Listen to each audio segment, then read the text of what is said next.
नमः. आज आपण एक छान श्लोक पाहणार आहोत. या श्लोकाला क्षमा प्रार्थना देखील म्हणतात.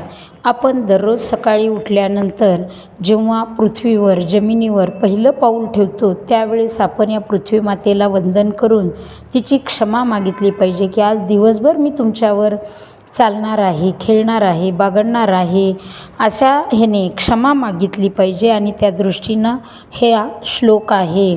तसेच स्वाध्याय परिवारामध्ये सकाळी उठल्यानंतर हे श्लोक म्हटले जातात.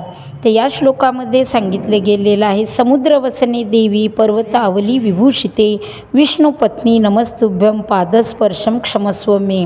समुद्रवसने देवी, हे देवी समुद्रवसने अगदी समुद्राचे वस्त्र धारण केलेल्या, समुद्ररूपी वस्त्र नेसलेल्या आणि पर्वतावली विभूषिते म्हणजे पर्वताच्या रांगांनी सुशोभित असलेली विष्णू पत्नी नमस्तुभ्यं, विष्णूंची पत्नी असलेल्या ही पृथ्वी देवी तुम्हाला आमचा नमस्कार.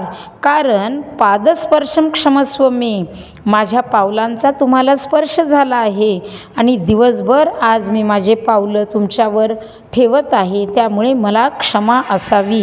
अशी क्षमा प्रार्थना या श्लोकामध्ये करण्यात आलेली आहे. असे छान सुभाषित ऐकण्यासाठी चॅनलला लाईक करा, सबस्क्राईब करा, शेअर करा. धन्यवाद.